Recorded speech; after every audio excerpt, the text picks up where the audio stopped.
Hello, Mechwarriors, and welcome to the Mechbay, where we fix your mech and fix your game.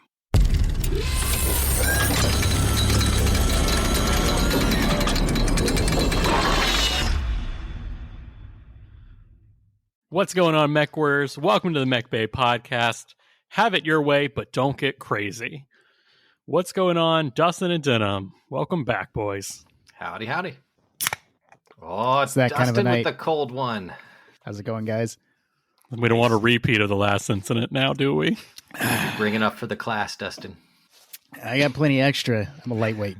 All right. So tonight we're going to be talking about the format wars and what all that entails, the casualties of the battlefield, and hopefully the swift resolutions. But until then, let's break down some hobby news, hobby progress, and anything else we can dig up out of the old logistics corner.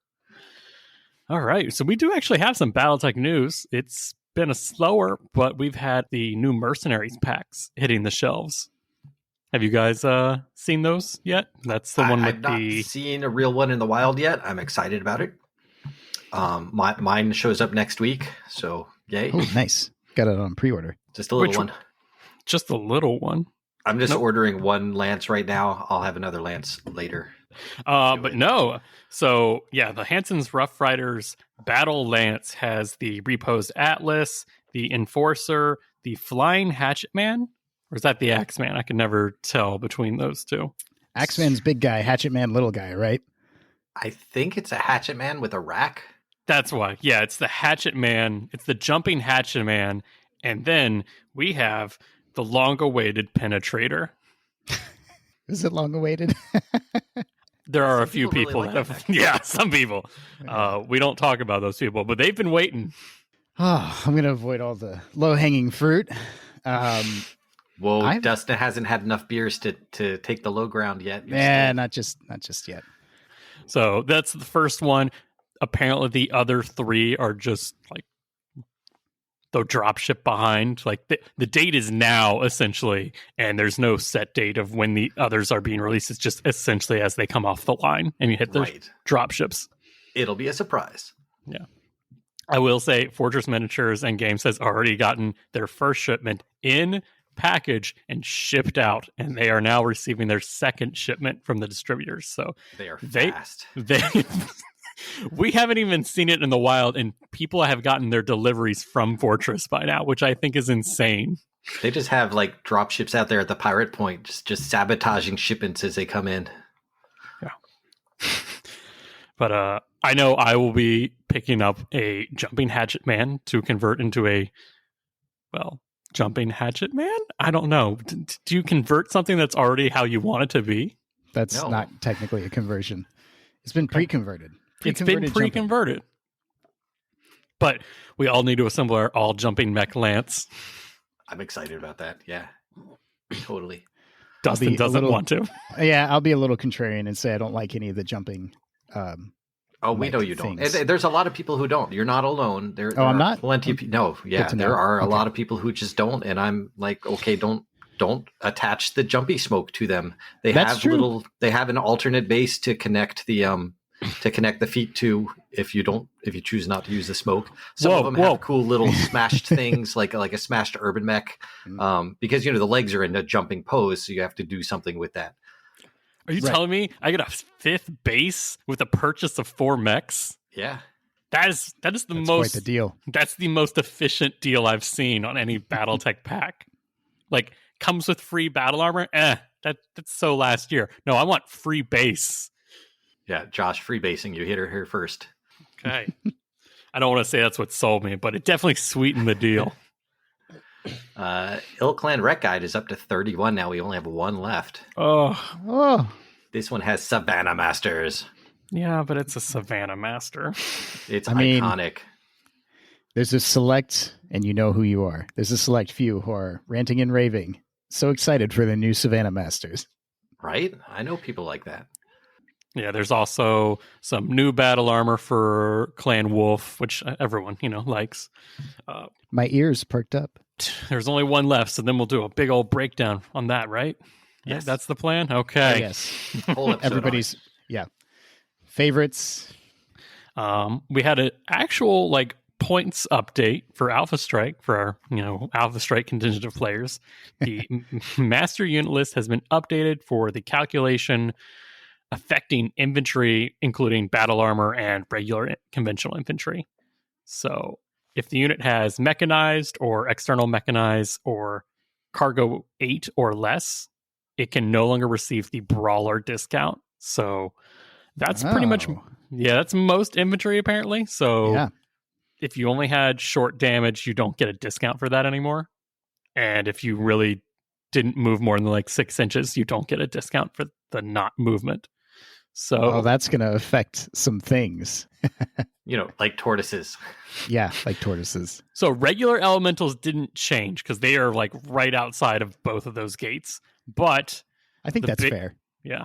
Which it's also is your flagship, battle armor balanced? I would hope so. Right. Yeah.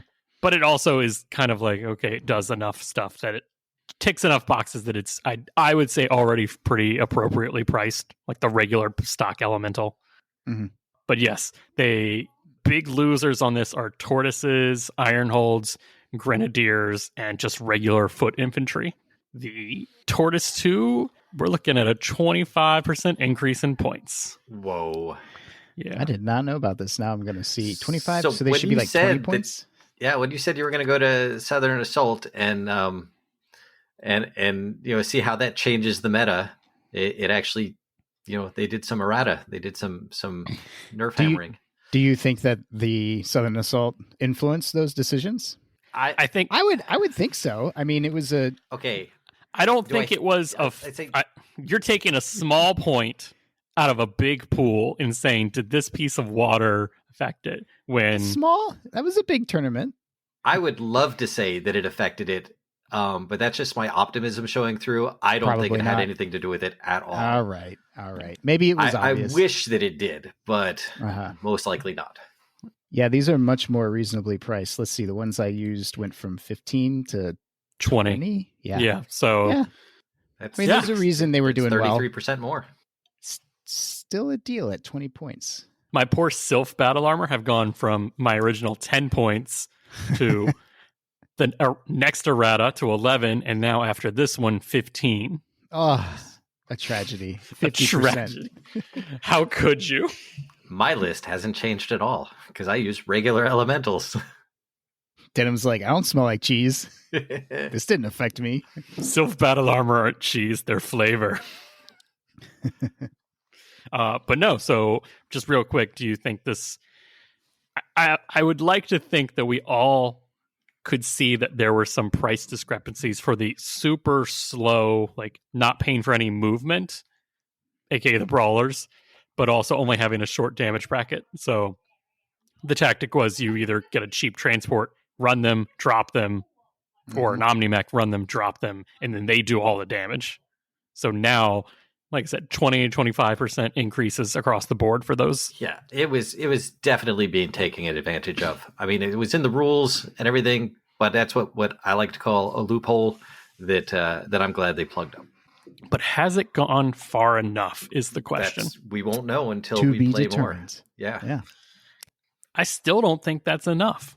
The problem is I don't want battle armor to be the over efficiency choice in battle mech combat. Right. I would have to play with them again at 20 points to make to have a harder opinion on it. But you can just target the infantry and kill them, and they disappear. But that means you're not targeting a mech. Correct. So, and they're the typical, with the stealth and the being battle armor, they're 2 up. So in medium range with skill level 4, those are 8s. It's not too hard to land 4 8s on a, in the context of a 300, 400 point game. If you're Josh, it's not a problem. Normal people. What's that supposed to mean? But yeah, we got to put them on the table and find out. Yeah. That's the only answer. There will be some people who are happy. There were some upset people concerning the tortoises at Southern Assault. And the people they were unhappy at will be unhappy about this. Yeah. Yeah. I mean, considering Death Ray Designs just designed their Tortoise to kind of stand in battle armor. So their proxy. Oh, they did? Yeah. So you can see I'd that. still love to get him. That's on Fortress right now, actually, and it looked good. And I was really tempted, but I was like, no, I'm gonna wait. To wait just a little bit. All right.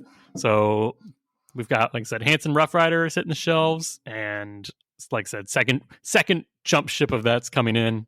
Got to wait for the others. The rec guide's out. We got one more, and then Alpha Strike points update. So anything else for news? Nope. That's a busy bi-weekly schedule for a dead hobby, as somebody told me. Right. They've only been around since '86. It's totally dead. I was listening to another podcast, and they talked a little bit of crap on BattleTech, and they're like, "You hear that? That's 6 people typing right now." And I was about to say something. And the thing I was going to say is, there's like 12 people. Okay, it used to be 6, now it's 12. Anyways. All right, so let's get in some hobby progress. Okay, what have we been up to since last time? Who wants to go first? Oh, I'll go first because I'm almost done. What? Nice. Yeah, I'm on my 3rd company of the Second Sword of Light. I was going to stop at a battalion, and I'm almost there. So I'm done painting red. Nice. Yeah, it no longer looks like I've just murdered people on my painting desk. It no longer looks. You actually are now doing that. Josh, how about you? I did not realize this, but my airbrush has been 90% clogged. Like, I had forgotten the proper needle depth or length outside of like the nozzle. And I was like, oh, it being like right at the edge and only being like whatever like the lead on a pencil is, like when you're writing, like take that in half. I'm like, oh yeah, that's normal distance for that. And then I like swap needles with another one, and I was like, oh my god, this is out so far, I'm gonna break this off. And I realized, wait, is my other needle like, is my brush clogged that bad? And I like literally had to shove a rod through there to like clear it out. And I was like, oh my god, this explains so much of why painting is becoming harder and harder. Mm-hmm. So clean your airbrushes, clean your tools, kids. You need some Lipitor for that airbrush. Is lower that cholesterol. Don't. I see. No, I gotta talk to the doctor. But yes, you guys aren't old enough yet. I have high You'll blood get there. pressure. High cholesterol, not blood pressure. Blood pressure is fine. Very high cholesterol, actually. But no, I got all of my Snow Raven, whatever the unit of weird Galaxy. Wait, Galaxy. You're going Snow Ravens? Yeah. So you're going from a bluish green paint job to a teal paint job? Oh my god, you're just like my wife. Yes, and there are several standing on my hobby table right now, and I hate to say, but I tried painting blue to teal, and I didn't like how that looked. Then I tried painting like gray to teal, and I didn't like how that looked either. So I had to come up with my own blend of like Dark Reaper and a little bit of another like Stegodon blue or something. I can't even remember. Like, it was a weird combination, but I got it all done in one night. So I was like, I never have to do it again. I say that to myself. You got a whole galaxy in one night. That's nice. But then I take them downstairs to like do like, okay, let's do the test scheme to like 90% completion, see how it looks. I'm gonna be honest, I only know how to paint Comstar and Diamond Sharks. And what I ended up doing was just airbrushing them Comstar white and then throwing teal washes on them through the airbrush to like tone them. Nice. I used like 3/4 of a Games Workshop wash to just turn Comstar into Clan. Yeah, so you underpainted and then you but it was like hue on it. I literally it used the exact same process of doing Comstar. I'm like, why would I do that? I could have bought any other teal color and just been just as happy, but no. But then I come downstairs and I start dry brushing, and guess what dry brushing turned them into? The Seafox. Yeah, it looked the exact same. Like, even my wife was like, I know you can paint other colors than white and blue. And I'm like, I don't know if I can anymore. Is it? Can I?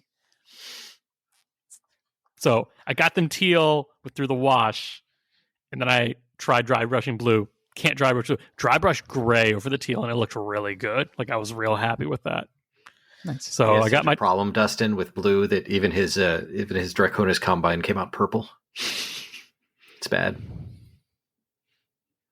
What? Yeah, because he uses blue so much. So, Combine is red. No, Josh. Oh, I'm sorry. I was just completely... Dustin's on a I second ruined year that already. for you, Denham. That was a great setup, and you lobbed me a softball, and I just hit you square in the chest. Right there. What? I was playing with butterflies in left field. Okay. But yeah, so where I'm going in with this is I got my test scheme finally done. Like, it took me 3 tries, but I finally got happy with the base color. But then I was like, I have no concept of what the cockpit color should be. So I painted every color on the same mech. Like, I painted it, took the picture, then painted the next cockpit color. I went from yellow to red to green to purple, iridescent purple, like the color shift purple, to pink. And I'm like, I had thought about putting color shift paints on my cockpit. Is it big enough for that? Like, can you see the color shift? Like, I know on a Battlemaster cockpit it should look okay, but on normal mech cockpits, is it worth doing that? Because I really was thinking of it. You won't be able to see it from like a glance, but if you're like looking and like turning your head, like your opponent will notice them because he'll look and be like, it'll look like dark purple there, and then they'll go to the other side table and they'll look at them and be like, wait, why are those light blue cockpits? Okay, so it is big enough to see at some point. I may try that just to see. Yeah. But I'd do like a green, yellow, or an orange. Some sort of. Like I tend to. The key is you need the glossy black base coat on the cockpit. I've got that. I could do that. Yeah. But yeah, that's the key, because you need the really like high fidelity black under it. So if you can't get that, like a good coat of that under, like, I know some cockpits are really just lines. I don't think they would work for that. I think it'd almost just be easier just to take a base color, put a shade on it, and call it done. But for the guys with the big cockpits, the Battlemasters and stuff, I may try that just to see. Like, I did a Shadowcat because I was like, oh, that's a big flat square that's got roughly 3 different types of cockpit sizes in it. Maybe I'll just save that for my museum size mechs. Yeah. Instead. Yeah. So it looked good. It looked good. And the key is you can still highlight it. So you do that and you still do like the white lensing at the top. So you went with a pink? Is that the one you like the most? I have not decided yet. I am polling Instagram and the Discord and multiple other Discords on what they think is the favorite.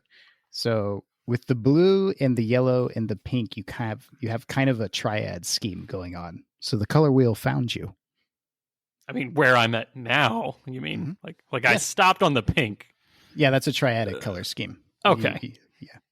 Well, if you pull up a color wheel and you split it into a peace sign, you'll see blue, orange, and pink / magenta is more of a triad, but you're close. So, and you don't have to live and die by the color wheel. So, good to know. Good to know now. Yeah. Could have told me that 5 paint schemes ago. Just roll out the color theory, man. Just into Google color wheel, boom. And then you can even find fancy ones that let you change your hue and saturation and give you the split complementary or triadic color schemes. It's too much. That's too much. Or it's not. I don't know. But that's enough for me, what I've been doing. Dustin, what have you been doing? I have been working on my backlog. So I think I talked about that in the last episode. I batch painted some stuff, just some mooks, got those out of the way. I've been working on my Infinity models. Those are taking a while. I'm putting like 3 to 4 hours into each of those guys. So another week and I think those will be done. But that's what I've been working on. Just the Infinity models. My Tartary Armor Corps. Not corpse, because then you sound like a silly person. It's core, man. So I've been working on that. That's pretty much it. So for our bingo players out there, that's no BattleTech. Is that what I heard? I've had one game in like the past 3 weeks, and it was indeed an Infinity game.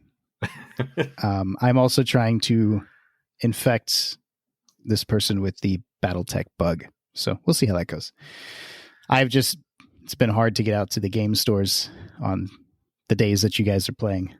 It's my life. That leads me into games played, because I did a beginner box for some guy. He nice. He wanted something for his 8-year-old, and he's like, I'm not going to be able to read these rules. If I read the rules in front of him, he's going to lose interest. So I need to know what this game is about first. So I ran him through a beginner box game, and he got the beginner box, and now he's taking it home to his kids. So excellent. So, spreading the game.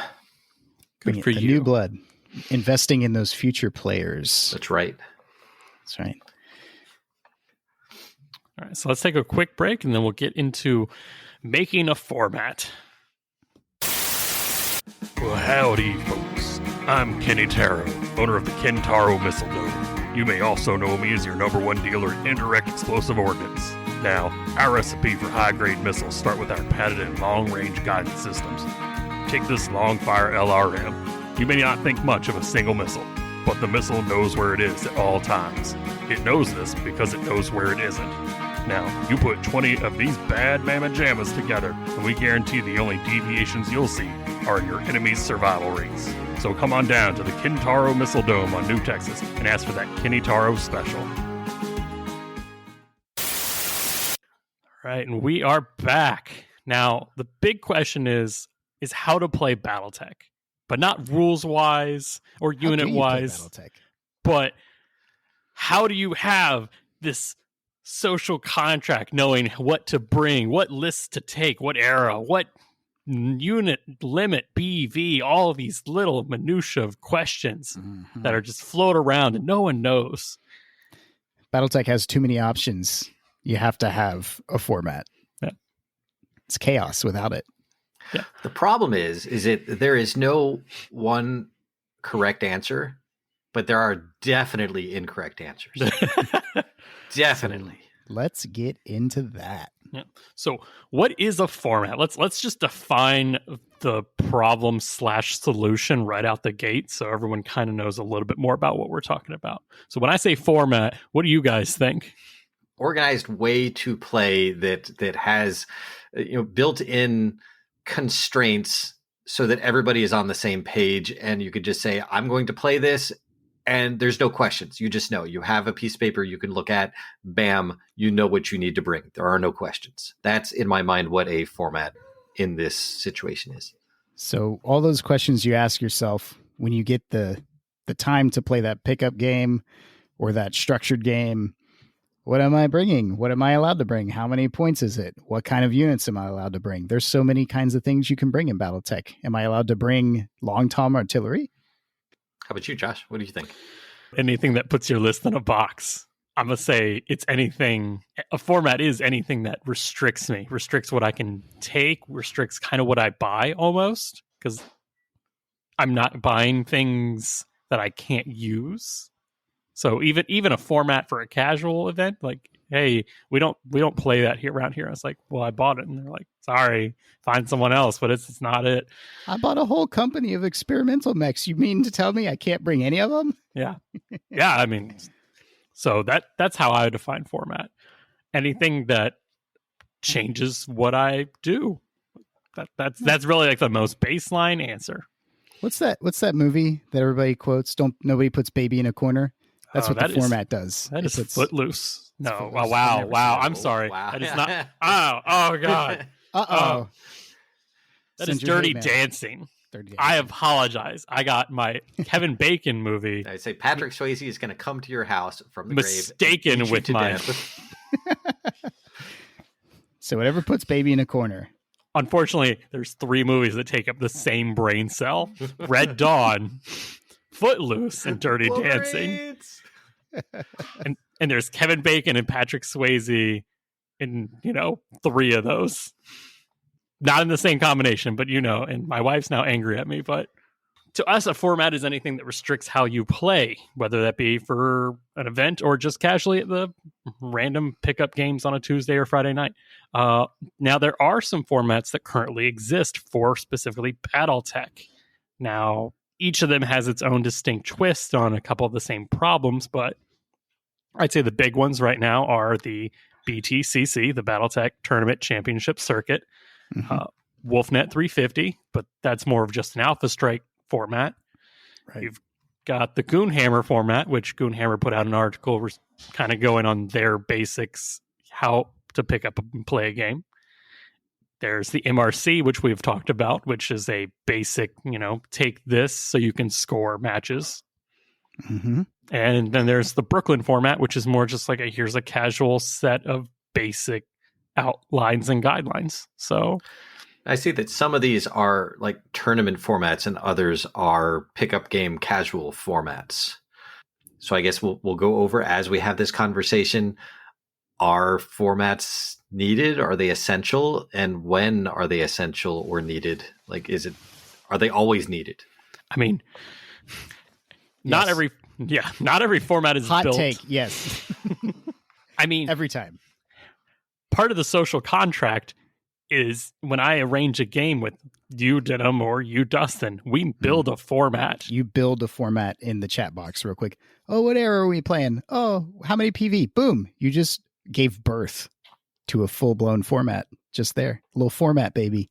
Right, but we went like what I'm referring to is a standardized one that is just, so we could point to a list. Which format are we going to do this one? So that way we don't have to come up with a new one every single time we want to put a game together. Yes, we just point at a list and say format number 37. That's what we're doing today. That is a lot of formats. There probably are, if I searched through the BattleTech forums, probably 37 people's attempts this year. Oh, this easily. year, yeah. And it's only February.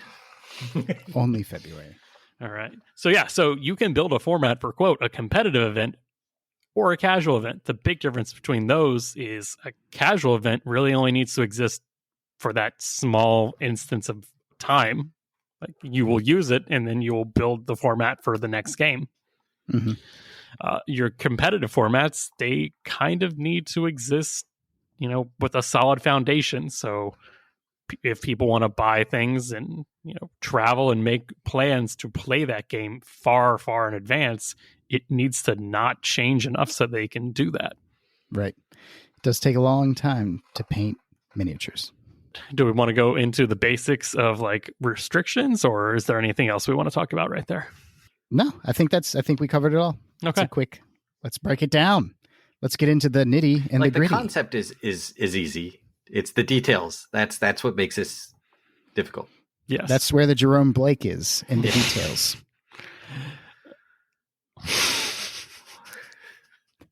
I don't always have good ones, but every now and then. Oh, Lord. Okay, so I think everyone could agree a format has like a few basic moving parts. And the first of those for a BattleTech game is, what points level are you playing at? How many BV or how many PV are we running? Right. Yeah, so this is pretty basic. If a format it coexists with the actual game that actually happens with people. And if your format is, 40,000 battle value, lets everybody bring a battalion, you're not going to finish that game in a day. That format might be okay for a multi-day game, but your battle value or your point value is going to not exclusively influence, but largely influence the scope and the time for that game. So agreed. Like it's in direct correlation with the amount of time it's going to take to play a scenario, or what type of scenario is going to be played. Like, is the objective going to be destroy all the mechs? If so, no, 40,000 BV, there's no way. It'd be a weekend per game. Yeah. But if it's, get to this one spot, it might be pretty quick. It depends, but it's going to influence the point value or BV value is definitely going to influence the type of missions or the amount of time that you can play them, period. Yeah. Directly related. Yeah. And it's also kind of a secondary limiter for what you can take. Like, a lot of people don't realize this, but if your BV is too low, you can cut off some choices. And Absolutely. If it's too high, you're also cutting off some choices. So there's also a sweet spot for point values. If you don't allow people to bring enough, it will extend your playtime. True. Yep. The other half of like the BV/points limit is the number of units, because if we want to just throw out 40,000, why did you just pick another IP's number of points? 40,000? I just thought 40,000 battle value. If you want to pick a ton of battle, so there's a very, very diverse cost for units in BattleTech. Some units are very, very cheap, and some units are very, very expensive. But when it comes to bringing models to the table, having space to put those models on the table, and creating some balance for the min-maxers, another limit or constraint to put on your format is the number of units you are allowed to field. It can keep people from doing the 50 Savannah Master rush for the same amount of points as you could get like 3 mechs. Yes. Yeah. Without a format, we have the 36 Savannah Masters as a legal option that destroys everything just by sheer weight of cruise missiles running across the table. I did it to my brother once when we were very new, and I said, sure, we can take 10,000 battle value, and I brought a lot of Savannah Masters. He was very unhappy with that game. So that is why we put a restriction often, a minimum and a maximum. Maximum is kind of obvious, but also a minimum can be important for your format. So think about both. Think about your minimum units and your maximum units, and what you allow. I mean, hopefully the minimum should be greater than 0. Hopefully. I don't know. Just 1 nuke. That's all I need. That's not a unit. Well, but I can spend all my BV on it. If your battle value is high enough, you can bring a dropship. You can bring an overlord to the game. So they are units. They are legal units in an unrestricted game. Yes. So that kind of segues us from the minimum maximum number of units into the what kind of units, because there are, I mean, you can bring submarines, you can bring battleships, you can bring dropships. Bro, I hate looking through Total Warfare and it's like, why do I have to go through aerospace and support vehicles to get to battle armor? These 2 sections of this book should be after the second most commonly used unit. So yes, the next kind of restriction, and this is perhaps more specific to BattleTech, is what kind of units are you allowing in your format? Are you allowing dropships? Are you allowing aerospace? Are you allowing infantry, battle armor? Hopefully you're allowing mechs. I'm going to make a format. No mechs allowed. But that's fine if that's the format you're wanting to do. Mm-hmm. Yeah, kind of units is tough because, I mean, I have done the dropship versus the Atlas, 0-0 pilot on Megamech. It's fun. It's fun to try like once or twice. And then after that, I'm like, this is not a well-balanced, well-organized game.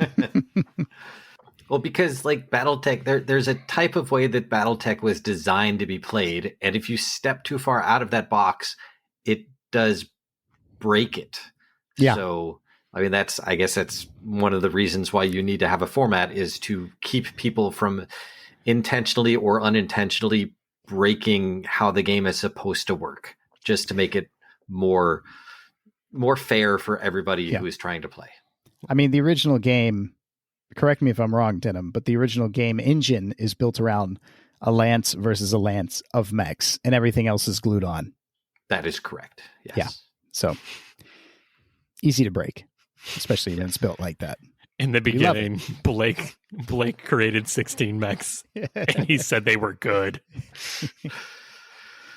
But not so good that he didn't also include the how to construct your own mechs, because he knew. That was going to sell a lot of boxes.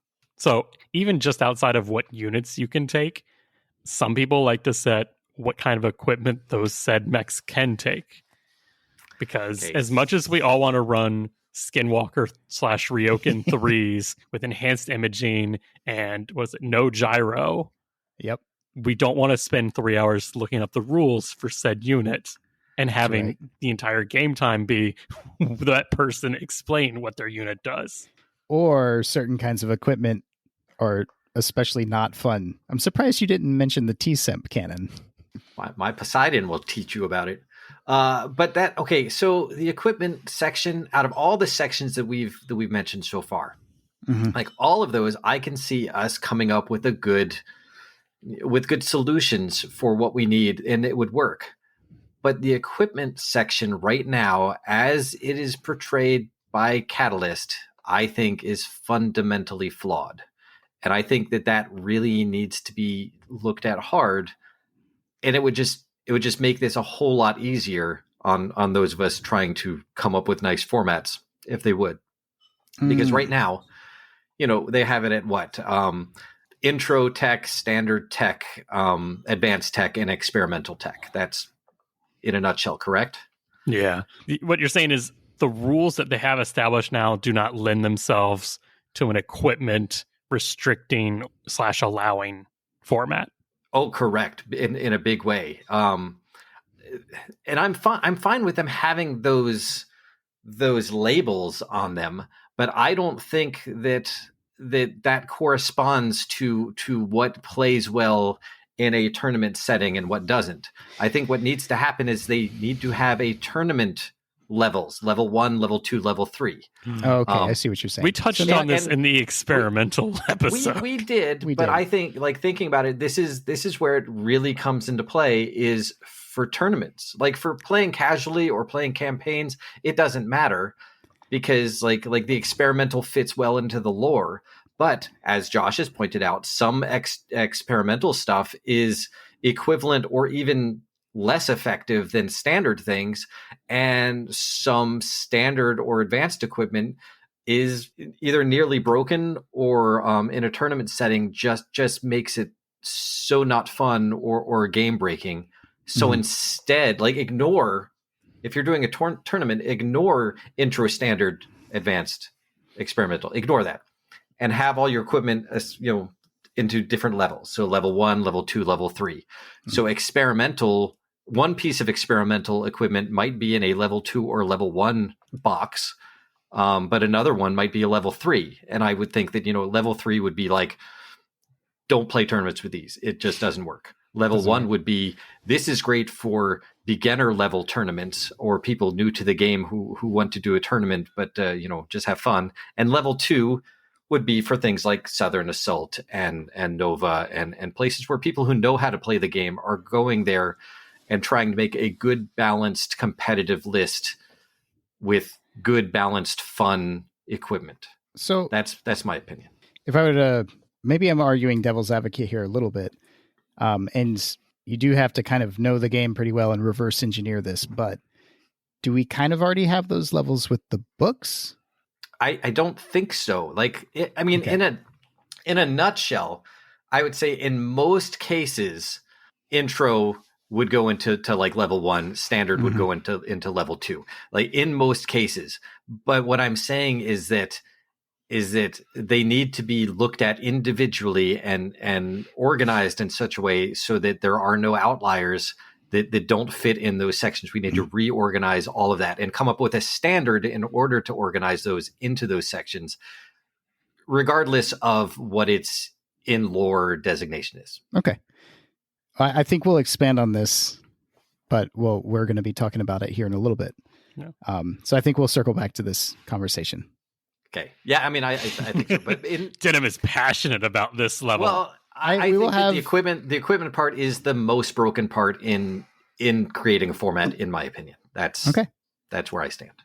All right. And lastly, we have Era, the most controversial, I want to say more BattleTech specific of an issue. Like, you don't see this in a lot of other games because that rules set is built around a kind of static rules level. And absolutely. And BattleTech is a moving target as time progresses. Yeah. And it all kind of overlaps with what Denham was just talking about, because some Era's equipment that happened before, like we all know Star League, Intro Tech, the Succession Wars, and then afterwards, it's a mess. And more importantly, it's confusing for new players. There was a new local guy who was getting in, and he was like, okay, so what do I take for like a beginner level game? And I was like, okay, so normally people take mechs like 30-25 and before. And then I like had to catch myself because his next question was, okay, I made a list with mechs that are all before 30-25. And I was like, Star League Royal variants. I felt like a fedora landed on my head and I was like, actually, kid. Yeah. But if you're going to play, and if you want to put your game in a box, either competitively or for the pickup game, often with BattleTech, you have to think about your era or eras. Another argument to my levels thing is because, like you said, something that's experimental in one era, it could be standard in another. So when you've got your tech designations are fluid, you need to have something that isn't fluid. You need to have a concrete box to put them in that they will always be in, no matter what their era designation is. Right. So that is just the section on pre-game. Right. This is a list building phase. So everything we've talked about so far is putting your list in a box. And after you put your list in a box, you have to put your game in a box, right? Yeah. And if I had to divvy this up, that'd be 50% of the problem is just the list building part. And the other 50% is, do you build missions? Where are the standard missions for this? Yeah. And there are examples in Total Warfare. I've gleaned through Total Warfare and looked at their creating a scenario. And Dustin's I've got some opinions about those. We've all looked at the Total Warfare. There has to be played them. I've played them. Because quote, there has to be pre-made missions in the big rule book for BattleTech, right? Right? I think it's a requirement. Yes. Technically, they're there. Yeah, like some of them are bad. Every major, like Battle Mech Manual doesn't, but Total Warfare and all of the rule books that come in the box sets, every single one of them have scenarios. Yes. Denham, I never thought of that, but the Battle Mech Manual should have some scenarios in the back. No, the Battle Mech Manual is just a manual for Battle Mechs. It's not how to play with your Battle Mechs, just how to use your Battle Mech. Okay. I disagree. I think there should be like three very simple I disagree on a philosophical level, but not on a technical level. All right. So Battle Mech Manual is perfect because it only does with what it says. It's true. It is the perfect box, and it doesn't go outside of its box.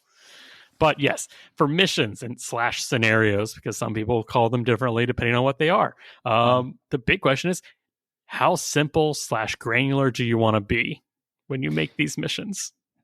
Yes. So when it comes to who wins and who loses, sometimes you want to be thinking about how many points do you assign to your objectives and to what kind of things do you assign earning those points. Right. And then we'll even get to a... Yeah, go ahead. Yeah. Sorry. As I say, BattleTech is one of those games where you may not come to the conclusion or the completion of your scenario or mission, especially if it's destroy the other team. Mm-hmm. So you need a system that can tabulate points correctly and accurately at any point in the mission. At any point. Yeah. You can just say, stop, who's in the lead.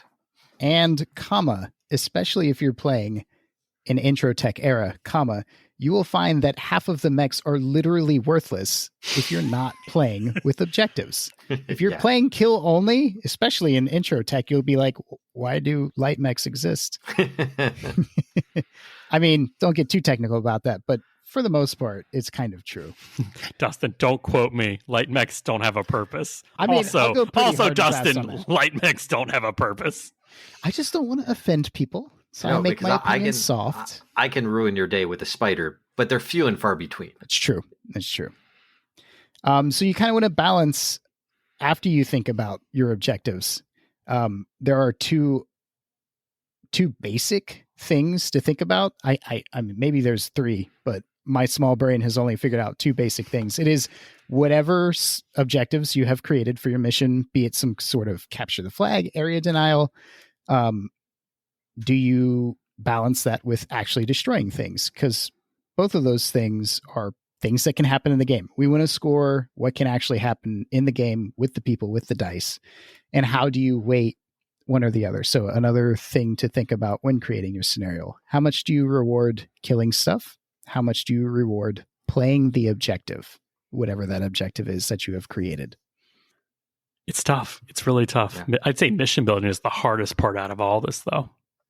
Yeah, and like especially does killing all of the enemy trump the mission? You know, that's a big thing. Can you lose all of your units but still come up with a mission win? Yeah, that's a tactical victory, right? But not a strategic victory. Yeah. So how much do you want to weight the strategic victory? You know, did you destroy the trucks carrying the ammo to reinforce, you know, that flank, or did you just blow up all the escorts? One of those is a tactical victory. The other one's a strategic victory. And how do you reward your scenario or your players for that, whether you're playing casual or in a tournament setting? And this is where I'm saying that there is no one right answer, but there are wrong answers for sure. Right. So after you've asked yourself these existential questions and looked deep inside of your BattleTech playing heart, and you've written down what you think is the magnum opus for all BattleTech formats, you got to think, how difficult is it to actually list build for your format? Maybe less difficult these days, and hopefully becoming more and more convenient. I don't know, easier as time goes forward, as we gather more and more BattleTech players. You have to actually get players to sit in the seat for your format. So how difficult is it to list build for your format? And this might sound strange if you're coming to BattleTech from other places in the wargaming niche, but I feel like BattleTech's especially sensitive to this. You can create barriers to experience levels in your format. So if your format is overly, or not even overly, that's a subjective thing. How complicated is it to list build? If it's too complicated, you might turn people off and they won't want to show up because they can't figure out how to create a legal list for your pickup or tournament game. So how difficult is it to list build for your format? You want to, if you're creating the format, put yourself in the shoes of somebody who's very new to BattleTech. How confused am I? How hard is it to make this list? I've definitely designed mini formats for like the casual, like, oh, we're doing that this week, like at the weekends group of games, and I'll like build my list. I'm like, oh, I had this perfectly imagined, and someone's like, hey, I don't understand. Like, and I was like, then I have to like literally take myself out of my shoes, put them in theirs, and like, oh, for what they're trying to do, yeah, this doesn't work at all. Right. Like you bring all of your prior knowledge, all of your understanding of your own format that you just made to your own thought process. Your BattleTech biases, as I like to call them. Yeah. Right. I was just going to say that it's still in that thought. Like people think so in so many different ways. So something that I could not think of. And that's like the first thing that pops into somebody else's mind. So if you're going to be doing this, what you need to do is get it in front of as many people as possible and have them build lists, and then say, great, try and make one list that you think would be vanilla in this, and then try to make one that just totally breaks it, like min-max it to the best of your ability and see how creative you can get. And you want as many examples as possible, and that's going to show you the holes faster than anything. That comes in the next part of when building your own like personal format. You have to answer most of these problems before they arise, because nothing's worse than like literally printing out a 60-page document and someone, the first person who play tested with you is like, yeah, this is garbage. I'm never playing this with you again. And they're like, but why? And I'm like, because these 5 problems of me setting up for game 1, and I've had that happen, and I felt really bad. But yeah, you can't speak enough for playtesting. You playtest your format, and the bugs will show up real quick. Especially with people who are fresh, not familiar with your play style, your format style, and these problems will become pretty apparent pretty quickly. Right. Big thing that you just touched on there, Dustin, is fresh people. So when you do your format and you do your play testing, and then you get your notes, throwing the next iteration at that same group of people, it's okay for some things, but really you want to take that and throw it to a whole new fresh group of people. Right. Like every time if you can. Yeah, they're going to take the context from the last pile of crap you threw at them, and they're going to try to interpret that into this whole new regime of crap think. So you got to get fresh noses to sniff your crap format. I'm taking that way too far. The whole crap analogy. But playtesting is like it's a huge part of any design or development project. Huge part. At this point, let's put ourselves in these shoes and let's build our hypothetical Mechbay format organically by talking amongst ourselves. That if we had our dream format, what would it contain? So let's talk the first part. We talked about the first restriction would be a BV either a min or a max or something like a range, or So at least a max. First question anyone asks: what BV should I build for? Right. And I think this question is entirely dependent on your era. I'm sorry. That's a good point, because We should do era first. So first step, era. First step, era. See, era. I thought that this was a conscious decision. Okay. Conscious. I was like, part of me says era doesn't matter when you're playing a format. When you're era doesn't matter, then go Ilclan. Like that's go the most recent. So if you're doing a tournament, people want to play with their toys, and the toys that are coming out are the current era. So if you're going to do a tournament and you don't care about era, do the latest era. I say Ilclan. Right. What I mean is, what is the current era? What is the current era? If a new era comes out next year and we're still doing tournaments, that's what it will be for the next tournament. Will be that era. But no, I'm gonna go one further. And it's like, when I say era doesn't matter, I mean all eras are available. Like if you want to build your Star League Defense Force, like first Star League pre-Amaris, and build that list and have it everything fluffy, go for it. Because I've fought that at Southern Assault, and I was like, oh, here's my Ilclan Sea Foxes versus some 2750s Star League. I got my butt kicked, so I'm pretty comfortable saying like era doesn't matter. Doesn't matter. Okay. I would say that that's a good hypothesis, and through playtesting, we'd find out if era mattered or not. But for this building, let's start with that. Let's start with era doesn't matter, therefore era equals all. Yes. Yeah, if you're going with 30-25 mechs, you're going to have either a lot of them or really, really good pilots. Yes, that's true. So from the perspective of classic BattleTech, I'll throw my favorite BV into the ring first, and that is 7,500 points. I think this allows flexibility. It's a little light for late era stuff. It's a little light for clanners, especially those expensive pilots. But you can still bring some chonkers in there and create kind of a diverse list. It definitely limits the number of clan mechs that you can have, because 7,500 is about 2.5 clan mechs, or it's very light, or some clan mechs and some elementals. It's going to be tough to be able to pull off a star, but that's fine because you're using clan tech. I think it's a little bit light for a tournament, but on the other hand, you can get some good games in under 2 hours. Yeah, if both sides are 7,500. What about you? What's your throw your BV into the ring? What's your favorite format BV? Well, I mean, I just said that I thought 7,500 is a bit light. Probably 8,000. Okay. Yeah. I like 8 because it's close to 7.5. Yeah. Josh, how about you? So I've been going. Part of the Escalation League was to try out a whole bunch of different point levels. Yeah. Like every Saturday it was a random point level. Like I would practically roll for it the day of and then round it to a nice close number. Like we played 10K, we played 4K with whatever units you wanted. And I almost want to say there's something in between, and there's no perfect BV. That's the problem. There's no perfect. You can go every game and it will not be enough, or it'll be too much for whatever you're trying to do. The game is balanced around X BV now. That doesn't exist. So there is no perfect answer.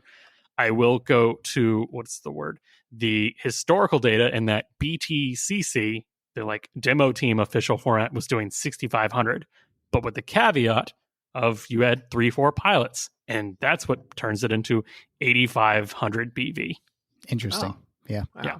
So you can play it the low and then just have a forced requirement to bring pilots. At that point, you could do 9,000, you could do 10,000. I'd be happy too. I probably wouldn't go more than that. So I'd say BV max, mine, maybe 10K. I kind of like that. I kind of like as I'm thinking about it, like a higher BV, but instead of the BTCC where they say you have 65, but everybody gets free 3-4 pilots, go even a step further and say, it's 8,500 or 9,000 with the requirement that your pilots have to be at least 3-4. Like this is a tournament setting. You don't have any green or regular pilots. These are all the best of the best because it's tournament world or whatever. It's your vets. So you can have lower to it, to whatever you allow, but a minimum of 3-4 to keep the games going. Like games will go faster if you don't have people with with super heavy mechs with 5-6 pilots. I don't want to spend 12 hours watching your mechs flop on the ground like a fish. Exactly. So my BV would be 10K. So if you throw an average on it, it's somewhere around 8.5, 9. Yeah. So let's talk the number of units you allow your players to bring to your format table. I have a strong. I feel like this one's built into BattleTech. You have lances, you have stars, and you have level 2s. So somewhere between 4 and 6 is my favorite answer to this question. If it's a battle mech only tournament, I agree with you. I like those. Ooh. So this, I guess, this is the problem that all of the different points need to be moved. All the levers need to be balanced at once. You can't balance one without balancing another. Do you have a straight answer before we blend the two questions together, Jeff? No. I'm going to say minimum 1. Yep. Like, if you want to take your 1 super heavy, that's 0-0 pilot, I don't care. Oh, I hate that. Mr. All Your Eggs. Yeah, I fully support all your egg armies. Wow. I'm not going to say they're good. That's why through armor crits exist. There's no such thing. There's no such thing as an invincible unit in BattleTech. But if you are playing for time, I don't want more than 6 of those, all an egg. I want your half dozen eggs or your 1 egg. So 1 to 6. But you don't like 10 or 20 because, man, watching people try to do their moves, it's exponentially more time the more mechs you put out on the field. Yes. The other issue is if you go above 6, then you start doing the weird doubling. You might have more than twice the number of units, and everyone's like, oh, you have twice the more than me, and then we have to stop and break out the calculator on who goes, I go, because me and you played Denham, and we even had to do that for like our 5 to 6 game. I want to actually test this, but I'm pretty sure where you ask yourself the question, does my opponent have twice as much or half as much as I do? I think all those rules break down into that logic. Oh, it does. Question. It does. But it's the breaking it down part. So if you've got like 7 versus 9, you don't go 7-9, then 7-8. It goes 7-9, 6-8. So it goes. You have to do both at the same time until it's doubled or halved, and that's where it trips people up, and you've got to stop and think for a second. But so it's easy in a nutshell, but hard when you're also thinking about 78 other things that are going on right now. Yeah, of course. But also 6 is the max squad level size number for BattleTech. It's a in lore supported number, and I'm like, we can use a little piece of the lore for our format for the classic. Yeah. This is all from a classic perspective. So now to blend the two questions together, you're talking about min and max numbers of units, Denham. But the next question is, what kind of units are you allowing in your format? So do you allow just mechs or just armor, weirdo? Or do you allow both and battle armor and infantry and land air mechs and submarines? But anyways. This one is 100% dependent on what sort of missions and or scenarios I'm planning on running. This one's split for me because if I'm running a casual game, I am much more willing to allow more units. So I like to break the units allowed into number of books to be brought. Battle Mech Manual is the thinnest book. So if you keep your game restricted to just Battle Mechs, you can bring the thin book. If you allow everything in Total Warfare, that really opens up the game. And for a casual game, I really like that. So I love playing out of Total Warfare, which casual format, my answer is everything in Total Warfare, which is infantry. And oh my God, are lambs in Total Warfare? No. Okay, good. Not. Those are not allowed. But you know what are? Drop ships. They were taken out, I think, in 94. They were taken out of the main rule book. Awesome. Yeah. But yeah, I wouldn't allow a drop ship. So I guess I'd have to put some caveats on that. Usually I like to keep it to battle mechs, armor, and battle armor and infantry for a casual game. And for tournament setting, so far, I've just kept it to battle mechs. And I know you have different opinions on this. Here's one possible like caveat to that we might want to think about. Yes. I do agree for time constraints, especially when you're doing 4 to 6 units. Battle mech versus battle mech is like that's what the game is essentially about. Yeah. But if you're doing a bigger tournament and you do want to allow them, why not just allow the battlefield support assets instead of actual vehicles or infantry? Just use the asset ones. So they're simplified. They go faster. They all have to go before battle mechs do, so they aren't mixed in with the turn initiative. It's interesting, but it has that flavor of a combined arms army, especially for scenarios, because they can't capture a point, but they can contest a point type of thing. I see. So that might be an easy way to add some of that flavor without overcomplicating the game and making it drag out too long. I wouldn't allow them because those are still in beta because they're constantly playing with the points and stuff. Well, right now we wouldn't, but what happens when they're out of beta?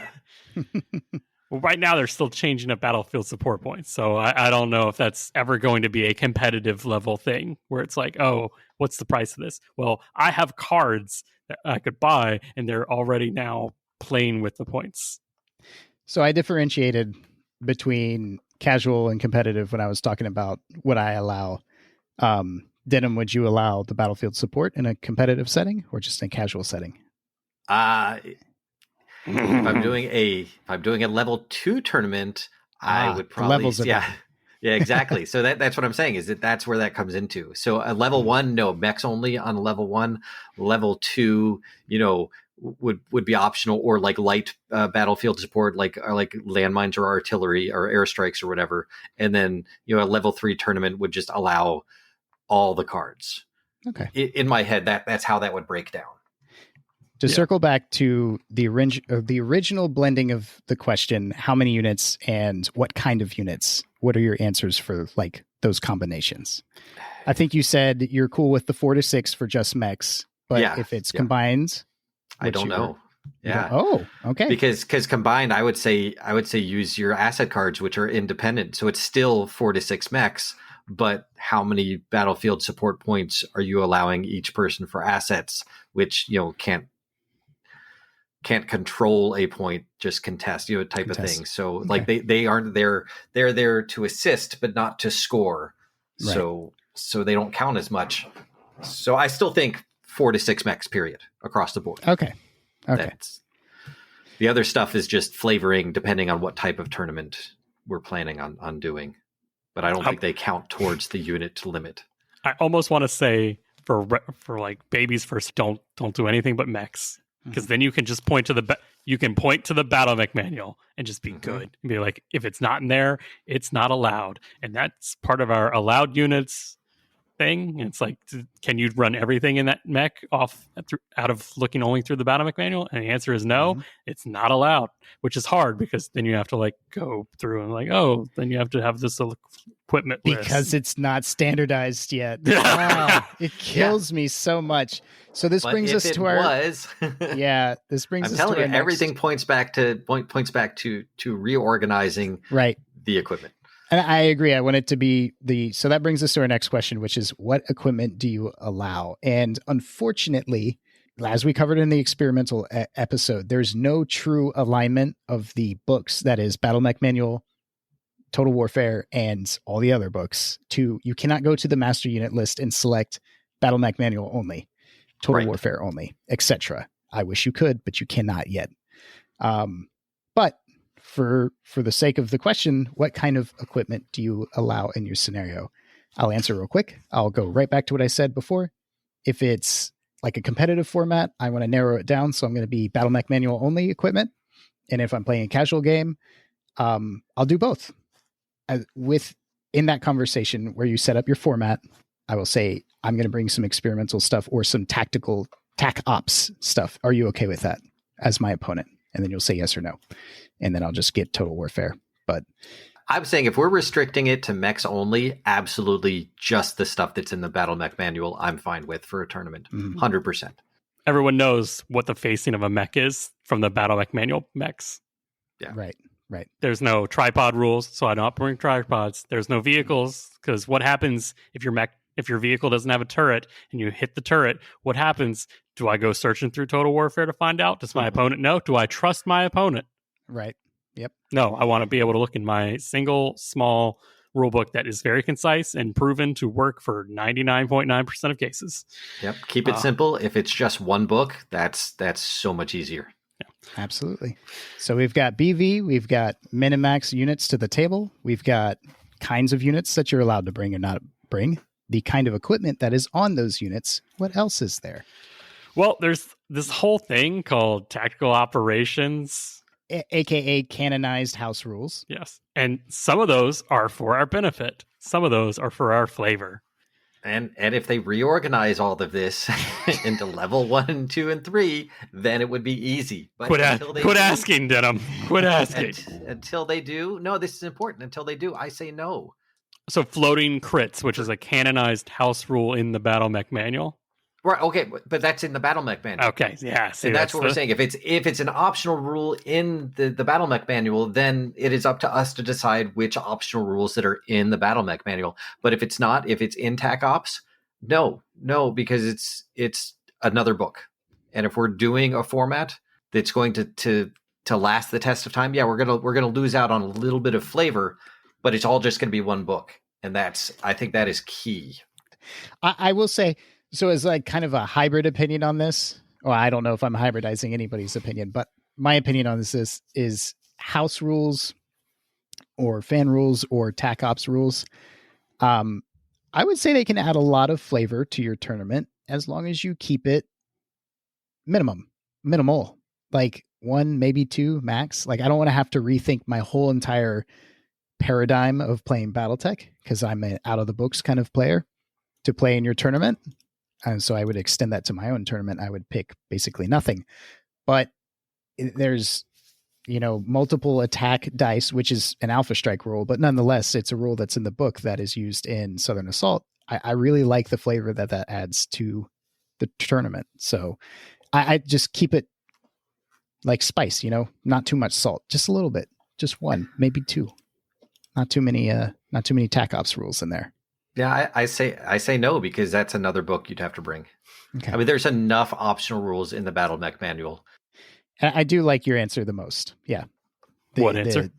Keep it to the special boxes in the Battle Mech manual. I like that a lot. If you're going any further than Battle Mech manual, in my opinion, you're running like a scenario with like a specific purpose. Like I'm trying to tell a story, and these are the rules that I need to tell that story. Or there's a sheet that for printing in the back of the Battle Mech manual that has like, here are all the optional rules in the Battle Mech manual with checkboxes that you can just check and say, these are the ones that we are using. All of these have been checked. If they're not checked, we are not using those. So it even comes with a piece of paper already made to make that easy for you. And that's the same piece of paper that has like the notes for hidden units, or if you got landmines, or to mark off like how many airstrikes or artillery you have and have used. It's a piece of paper that has all that. It's easy. Nice. It comes right out of the book. You can put it down in front of each table, and that's what they use. And we're still just using one book. Nice. It even has all of here's what forced withdrawal means, and it has them listed, so you could just glance at your piece of paper. There they all are, right there. This was a controversial one, but it's one that I've been asked a bunch. Should there be a sideboard or a multi-list for multiple missions? This goes under the fan optional rules. There are. It can be one of the correct answers. So yes or no works. It depends on it. It just depends on how you're running. Like you could make that work. That is something that. Oh, I've made it work. It or don't want it. I've played it and I've made it work, and I've built it and I've made it work. And I've done it. I would say it depends on the scenarios, and if that's something that we want for our Mechbay format, then we need to think about that right now. Because that's going to influence the other design choices we make. Correct. But yes or no are both correct answers. Yeah. I don't like it just because I think you should build a flexible list. And I think not having a sideboard forces you to think of all these things ahead of time and incorporate that into your list. It certainly makes it so that things are more polarized. So either people have an all or not, a jack of all trades army, or a hyper specialized one, which is going to win unless someone makes the specific counter to it.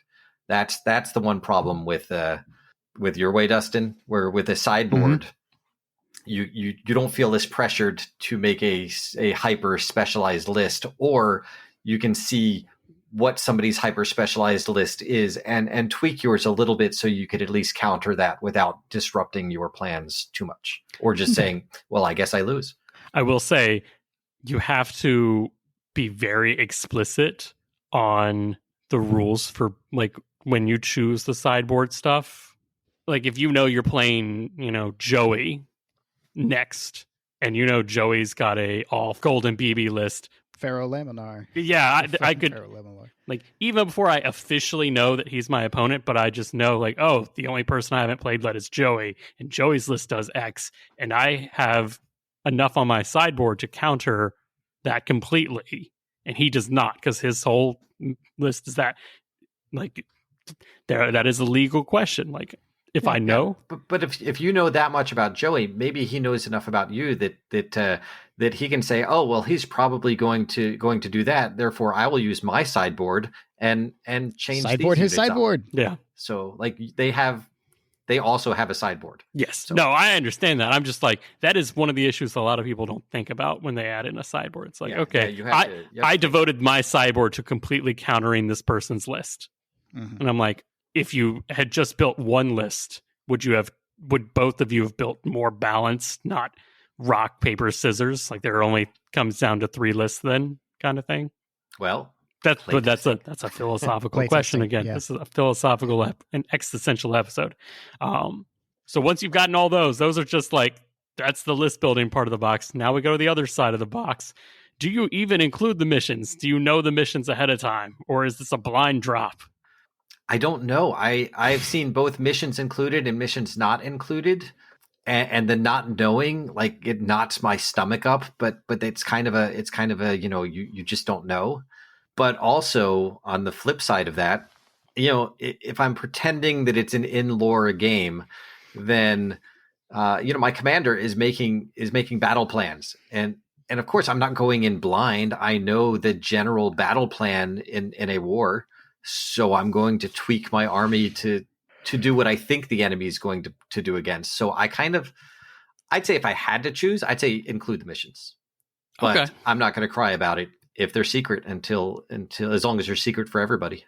Dustin, what about you? This is so funny too, because it's contradictory to what I've done in the past. I would like to do blind missions because I like to encourage diverse or take all comers list building in my, since we're talking tournament. So I'd like to do blind missions, but in reality, I've never been able to do that. I've had to play test the missions to make sure they at least play well and smoothly. So I've had to do open missions. I would like to do blinds. I don't think there's a huge issue with doing open missions. No, I come from more of a narrative tournament kind of background from all of my war games. Like, they were tournaments, but there was no prizes, so it was just like, yeah, just show up and have fun kind of things. And because of that, all the missions were blind. So you built a list, and you would just go in with what you wanted to take that day. And it was how well you built your list, how well you knew your stuff, and whatever the missions were at that day. Like, you could bug the TO, the tournament organizer, and be like, yeah, there'll be a mission.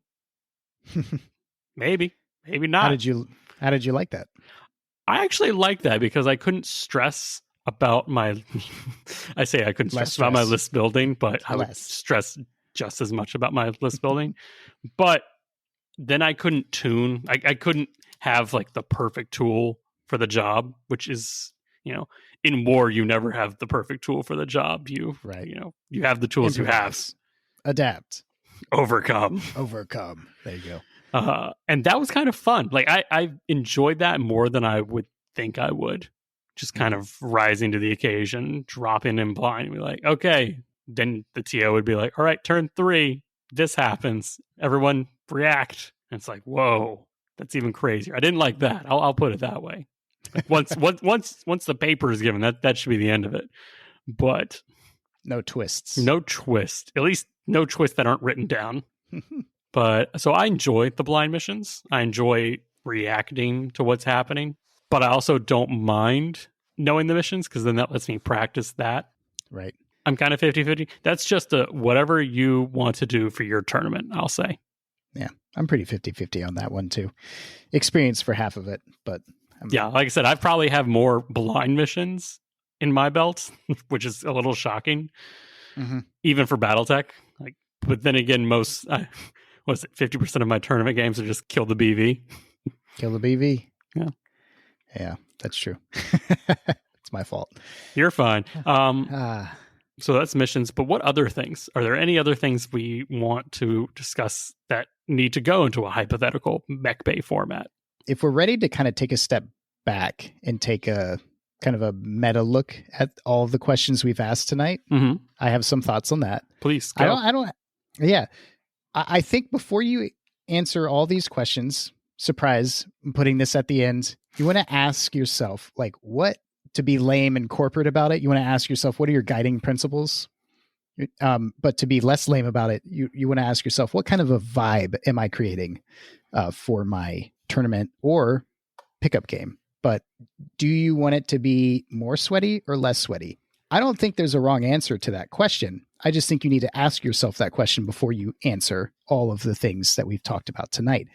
Do you want it to be geared towards newer players, or do you want to reward veterans who have thoroughly explored the BattleTech system and learned all of the little tricks to the game? I think those are the two big ones off the top of my head, the two kind of big vibe questions you got to ask yourself. And I don't think there's really wrong answers to those, but those will help you answer those questions. Like, what kind of BV limits? What kind of equipment do I want to let people bring? Well, are you playing a knife edge experienced players tournament? Then there's room for that. But if it's like a casual thing for new players, it's friendly for everybody, you're going to want to say no to that. You know, those kinds of questions. So just think about that. I'm a big proponent of reducing everyone's fun by a small amount. If someone's like, "Oh, I had a great time," but nobody there said, "I had a terrible time and I'm never doing this again," then I succeeded. The net funness is greater than when everyone came there. Like, no one lost fun. Yeah, I'll agree with you. When it comes to me, and when I'm thinking of these questions, I want people to have fun. So I'm going to make those decisions. And I want my tournaments to be beginner friendly because I'm trying to get butts in chairs. So I want my tournament to be easy enough for the player who's got 3 games under their belt. Yeah, this is the first quote unquote year of big BattleTech at conventions. Yeah, start small. Start little. Yeah. If you want to do 5K BV at an intro tech, go for it. Get your feet wet, and then the next month be like, okay, let's start planning for the big one. Gonna dial it up a little bit. Yeah. You want to send us home, Dustin? We'll send us back to the bay, back to the hangar. Remember to send your inquiries to the Mechbay podcast at gmail.com and the Mechbay podcast on Facebook. See photos of our work on our Instagram, also the Mechbay podcast. Come hang out with us on our Discord, link in the show notes, and talk about cheese. I meant to say butter.